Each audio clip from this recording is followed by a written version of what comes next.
Kripi shadow YouTube channel में आप सभी का स्वागत है।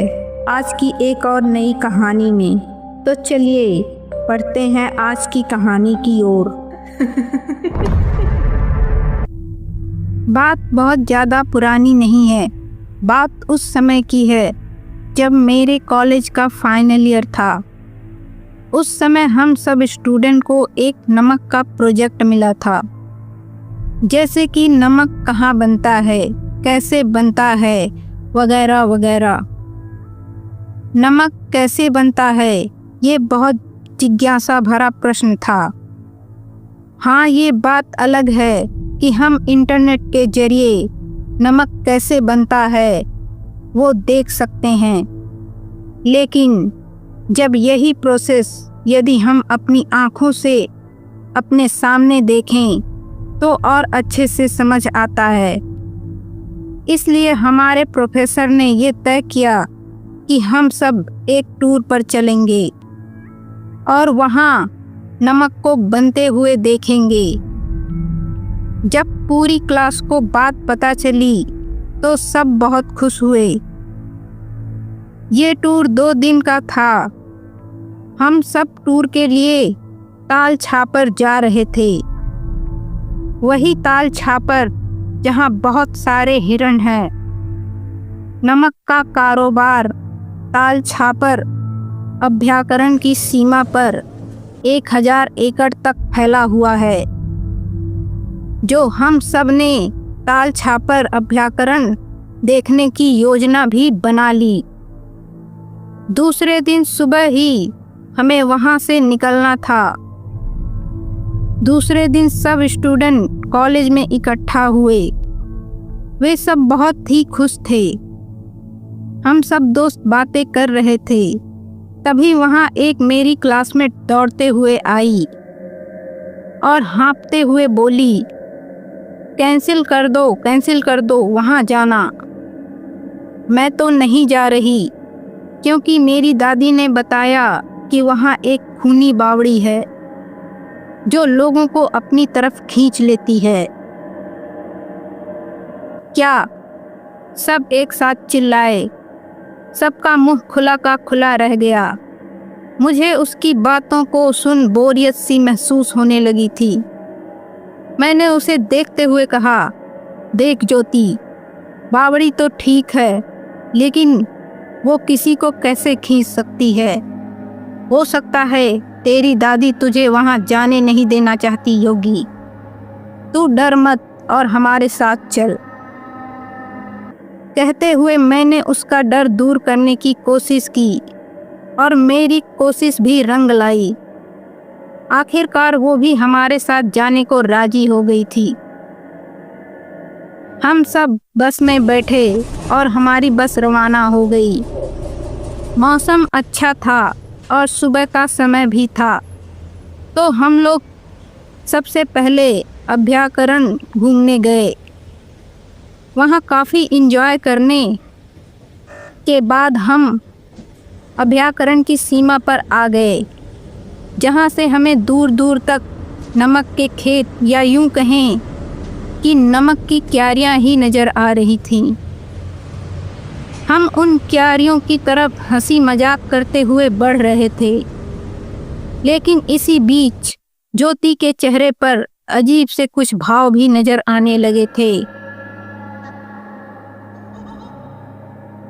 जैसे जैसे हम उन क्यारियों के पास बढ़ रहे थे, वैसे ही उनसे बहुत दूर खाली मैदान में जमीन पर पत्थरों और ईंटों का कुछ बना हुआ नजर आ रहा था।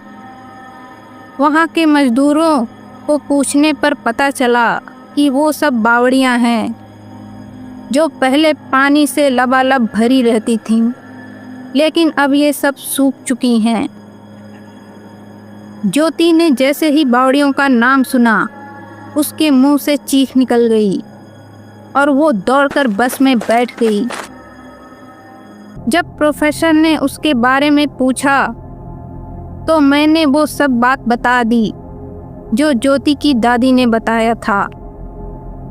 ये सुन प्रोफेसर हंसने लगे, लेकिन तभी एक मजदूर ने उन्हें हंसने से मना कर दिया और बोला, सर जी, वो बिटिया की दादी ने एकदम सच कहा था।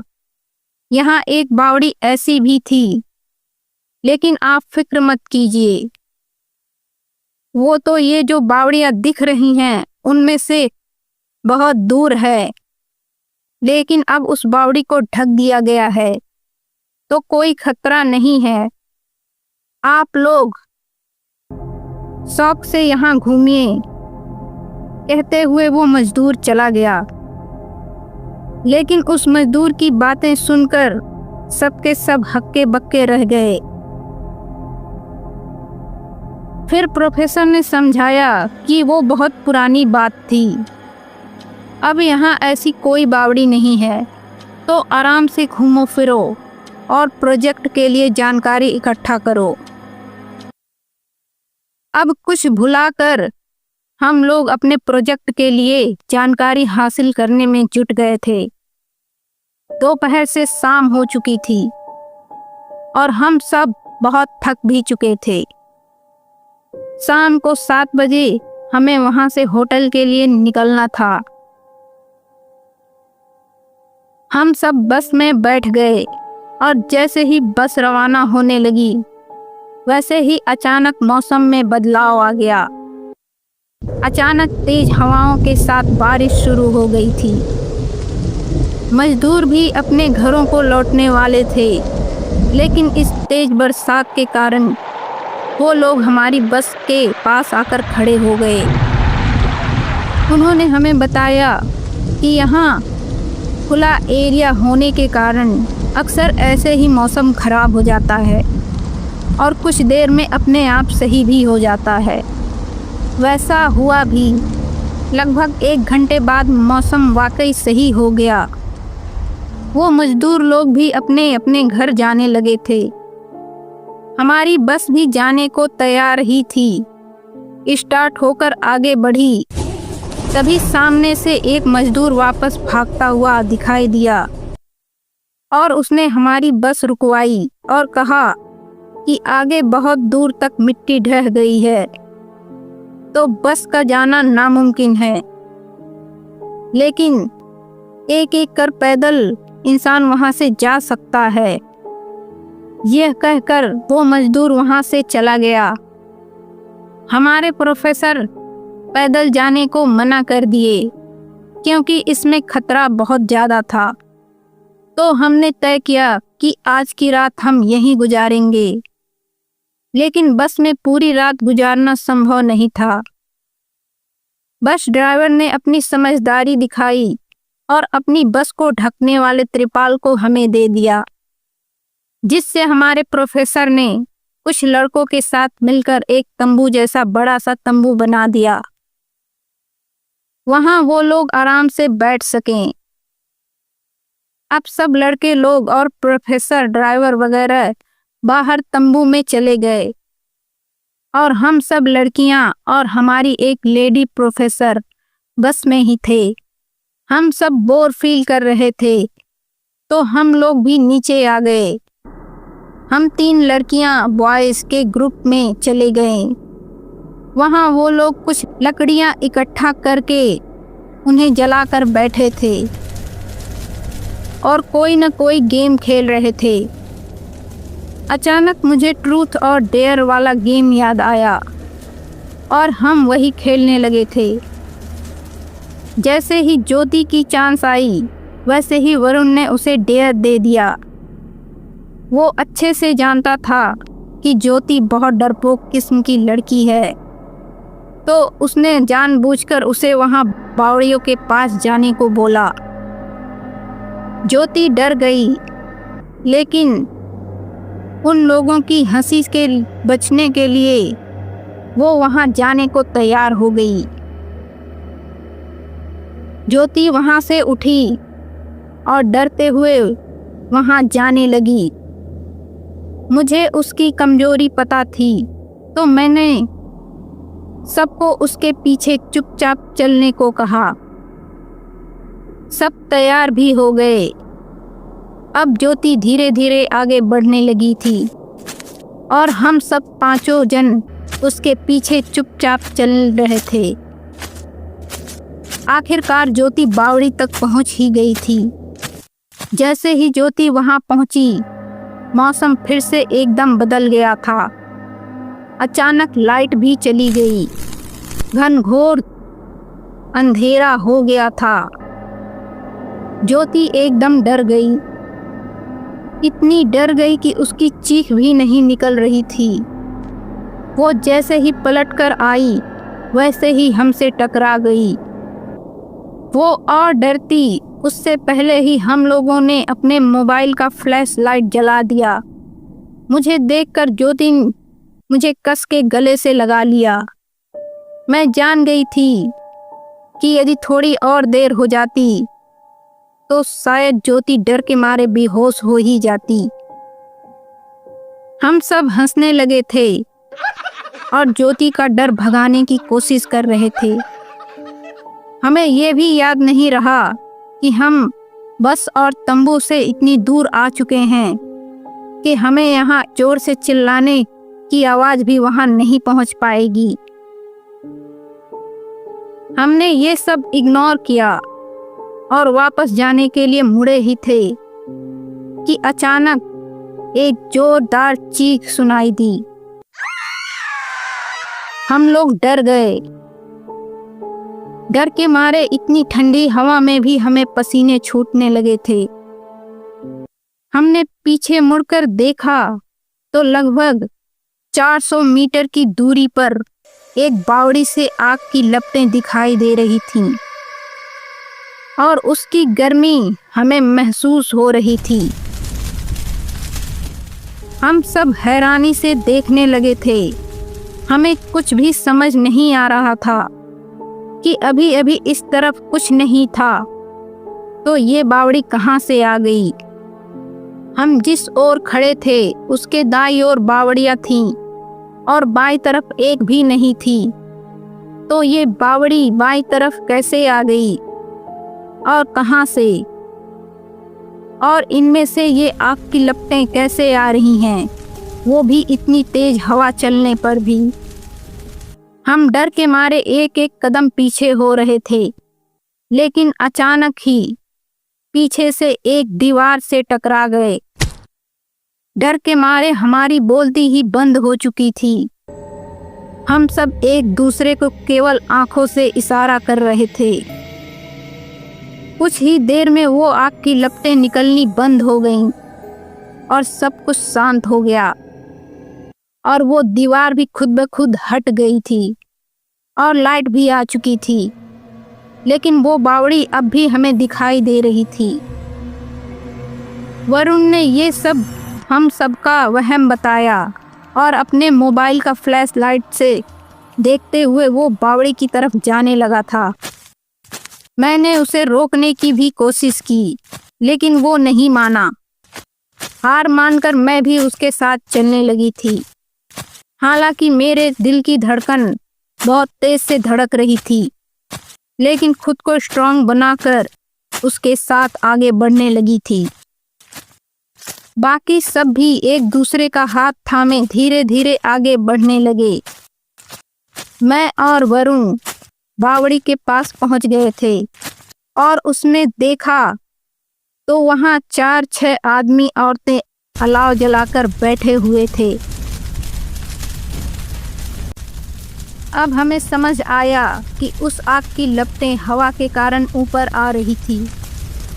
उस बावड़ी के ऊपर लोहे का जाली नुमा दरवाजा लगा हुआ था, जैसे कि कोई जेल हो, और उस पर ताला भी लगाया हुआ था। हमने बाकी लोगों को आवाज लगाकर अपने पास बुला लिया। जैसे ही हमने बाकी दोस्तों को आवाज लगाई, वैसे ही हमारी आवाज उस बावड़ी में गूंजने लगी और वहां बैठे उन लोगों ने ऊपर मुंह करके हमें देखा। उन लोगों में से एक औरत ने थोड़ी तेज आवाज में कहा, बेटा, हमारा एक साथी मजाक में बावड़ी पर ताला लगा गया है और ये चाबी यहाँ फेंक गया है। अब तुम ही हमारी मदद करो और हमें यहाँ से बाहर निकालो। काफी समय हो गया है हम राह देख रहे थे कि कोई आए और हमें यहाँ से बाहर निकाले। मेरा बेटा बहुत भूखा है, जल्दी हमें बाहर निकालो। उसकी आवाज़ सुनकर मुझे और वरुण को काफ़ी अजीब सा लगा। मैं उनकी मदद करने के लिए आगे बढ़ी, लेकिन वरुण ने मुझे रोक दिया।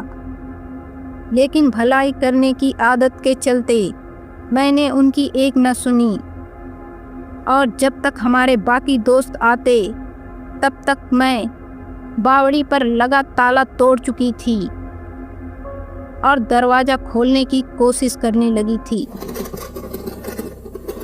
वरुण मुझे बार बार मना कर रहा था, लेकिन फिर भी ना जाने क्यों मैं उसकी बातों पर ध्यान ही नहीं दिया। कोशिश करते करते अचानक ही वो दरवाज़ा टूटकर मेरे हाथ में आ गया। मैं खुश हो गई। मैं बावड़ी में बनी सीढ़ियों से बावड़ी में जाने लगी थी, लेकिन वरुण ने मेरा हाथ पकड़कर रोक दिया। अरे वरुण, तुम तो कभी डरते ही नहीं थे, उल्टा हमें लड़कियों को डरपोक कह रहे थे। अब क्या हुआ? तुम्हें हिम्मत है तो मेरे साथ चलो। ये कोई शैतान तो है नहीं, हमारी तरह इंसान ही तो है। मैंने वरुण की हंसी उड़ाते हुए कहा, वो कहते हैं ना कि यदि कोई पुरुष की हिम्मत को ललकार दे या उसे डरपोक कह दे तो उसे बर्दाश्त नहीं होता, और वो ही वरुण के साथ हुआ। अपनी हिम्मत दिखाते हुए वो भी मेरे साथ नीचे जाने लगा। हम 8-10 सीढ़ियाँ उतरे ही थे कि अचानक वहाँ सब कुछ बदलने लगा। अजीब सा वातावरण हो गया। एक मनहूसियत सी छाने लगी थी। अब मुझे भी डर लगने लगा था। अचानक वहाँ अजीब सी तेज आवाज़ में चित्कारें उठने लगीं। देखते ही देखते वहाँ बैठे सब लोगों की आकृतियों में बदलाव आने लगा था और वो अजीब से मुंह वाले प्राणियों में बदल गए। देखने में वो सब ज़ॉम्बीज़ लग रहे थे। उनकी आंखें एकदम सफ़ेद पड़ चुकी थीं और बड़े बड़े दांत आ चुके थे। सब के सब एक तरफ लटकी गर्दन किए हुए हमारी ही तरफ बढ़ने लगे थे। ये सब देखकर ऊपर खड़े हमारे दोस्त चिल्लाने लगे और हमें वापस आने का कहने लगे। डर के मारे हमारा तो खून ही सूख गया था। हिम्मत करके हम वापस ऊपर की तरफ भागने लगे। आखिरकार हम दोनों ऊपर आ ही गए। लेकिन ये क्या, जैसे ही हम सब दोस्त भागने को मुड़े वैसे ही सामने एक और ज़ॉम्बी खड़ा था। उसे देखकर हमारी आंखें फटी की फटी रह गईं। ये वही मजदूर था जिसने हमें बस सहित आगे जाने को रोका था। हमें समझते देर नहीं लगी कि उसने ये सब जानबूझकर किया ताकि वो हमारा खून पी सके और इसके बाकी दोस्तों को बाहर निकाल सके। वो आगे बढ़ता गया और हम पीछे की ओर खिसकते चले गए और फिर से बावड़ी के नज़दीक पहुंच गए। हमारा दुर्भाग्य था कि अचानक से ज्योति का पैर फिसला और वो सीधी बावड़ी में जा गिरी। हम सब एक साथ चिल्लाए, ज्योति, जो कि पूरी बावड़ी में उसकी आवाज़ गूंज उठी। जैसे ही ज्योति गिरी वैसे ही वो ज़ॉम्बी भी उछलते हुए उस बावड़ी में कूद गया। ज्योति को बचाने के लिए हम सब एक एक बार फिर उस बावड़ी में उतरने लगे। जैसे ही हम बावड़ी में उतरे वैसे ही ज्योति जोर जोर से हंसने लगी। कहा था ना बहुत सारा ताज़ा खून लेकर आऊंगी। देखो, मैंने वादा पूरा किया। अब वादे के मुताबिक मुझे वो सारा धन चाहिए जो तुम सबने इस बावड़ी में छुपा कर रखा है। कहते हुए ज्योति कुटिल मुस्कान लिए हमें देखने लगी और देखते ही देखते उसकी आंखें भी सफेद पड़ने लगी थी और वह एक खूंखार रूप धारण कर चुकी थी। ये देख हम कांप उठे और धीरे धीरे पीछे खिसकते हुए एक एक कर सीढ़ियां चढ़ने लगे। अचानक से ज्योति ने मुझे पकड़कर अपने पास खींच लिया और उन सब ज़ॉम्बीज़ के बीच में ले आई। मेरी तो जान ही सूख गई थी। अब तक सिर्फ कहानियाँ और मूवीज़ में ही ज़ॉम्बीज़ को देखे थे, लेकिन यहाँ तो असली ज़ॉम्बीज़ हैं और वो भी मुझे घेरे हुए खड़े थे। सब के सब मुझे घूरते हुए मेरी तरफ बढ़ रहे थे। मेरे दोस्त चिल्ला रहे थे और उन ज़ॉम्बीज़ पर पत्थर फेंककर उनका ध्यान भटकाने की कोशिश कर रहे थे ताकि मैं उनके चंगुल से छूट जाऊं। एक ज़ॉम्बी का ध्यान उन लोगों की तरफ गया और वो उनकी तरफ बढ़ने लगा। ये देखकर मैंने उन्हें अपनी कसम देकर वहां से भाग जाने को कहा। पहले तो वो नहीं माने, लेकिन जब ज़्यादा ही कसम दी तो वो सब रोते हुए वहां से निकल गए। वो धीरे धीरे मेरी तरफ बढ़ते हुए एकदम मेरे करीब पहुंच गए थे। मेरी धड़कनें बहुत तेज रफ्तार से चलने लगी थी। शायद आज मेरा अंतिम दिन था। इधर मेरे दोस्त बावड़ी से कुछ दूर आ चुके थे। तभी बहुत जोर से उन्हें मेरी चीख सुनाई दी। उन्होंने पीछे मुड़कर देखा और मेरी दी हुई कसम याद करके दौड़ते हुए बस तक पहुंच गए और खामोशी से वहां बैठ गए। सुबह होते ही मौसम एकदम साफ हो चुका था। मजदूर भी अपने काम पर लौट आए थे। किसी को मैं याद नहीं थी सिवाय मेरे दोस्तों के। सब लोग बस में बैठकर रवाना हो गए थे। उसी दिन शाम को फिर से मौसम खराब हुआ और मैं उसी बावड़ी की चौखट पर अपनी टेढ़ी गर्दन और सफ़ेद खतरनाक आँखें और बिगड़ा सा चेहरा लिए ताजे खून का इंतजार करने लगी।